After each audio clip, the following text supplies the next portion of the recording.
Tonight, when families are together all over the country, we're going to look at a small town in the Midwest, Tampico, Illinois. Ronald Reagan was born there, and as it happens, I know Tampico well. My wife, Ruth, is from there, too. We went to Tampico in late summer, when the corn was maturing and the fields were green. The corn is in now. The fields are white. But what we found then, we believe, represents an ongoing closeness and community spirit, which Christmas time allows us all to appreciate. Tampico has about it a sense of place.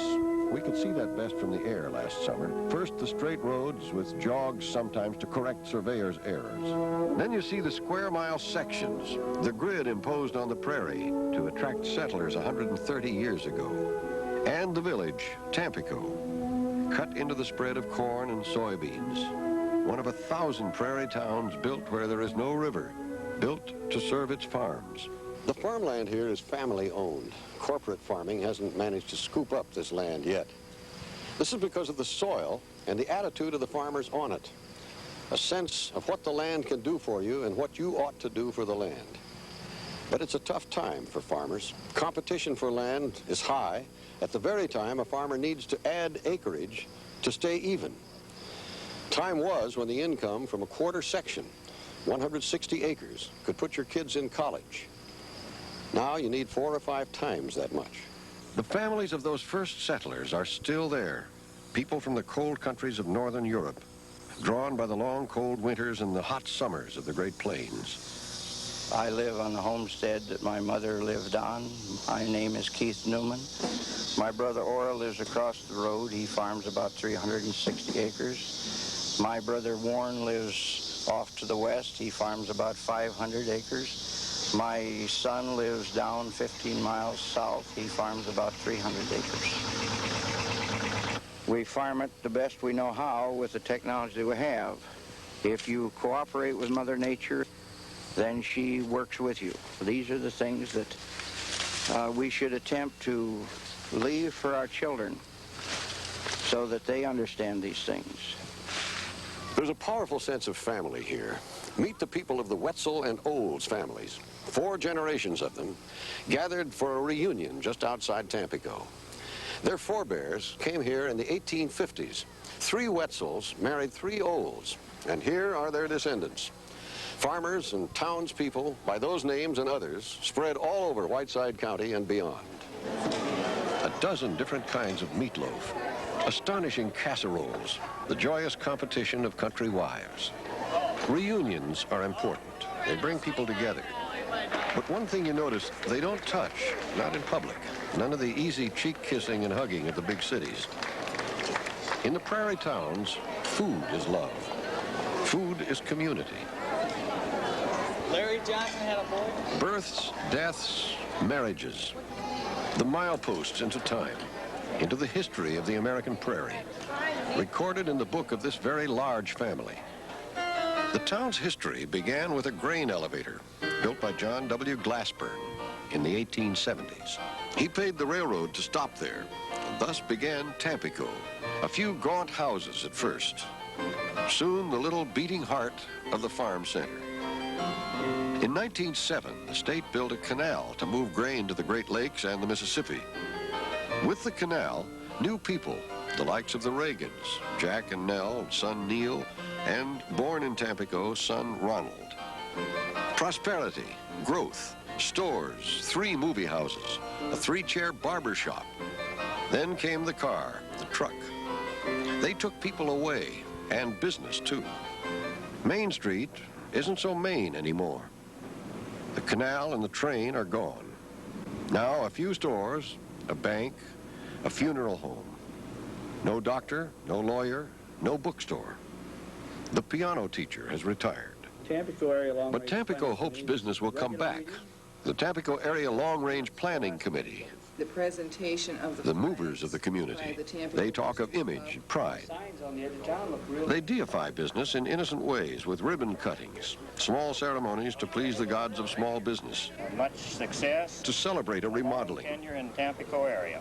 a change of ownership, Members of the village council. a new enterprise, a first-year anniversary.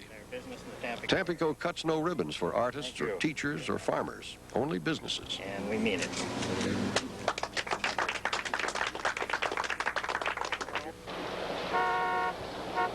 Small towns in America aren't self-sufficient anymore. 6 a.m., villagers leave town for work in factories a dozen miles away, and they were doing it even this morning of the day before Christmas. Perhaps a third of the wage earners in Tampico work out of town. 6:15 a.m., the Dutch Diner opened for nearly an hour. Farmers, business people, wives, we found them there eating frozen packaged potatoes and fresh eggs. This early, the men and women gathered separately. I talked with them. Existing crops. The men's concerns were corn and hog prices, interest rates, the weather, the variables that seem always beyond the control of farmers. The women's concerns were the partnership of farm families and the needs of their neighbors.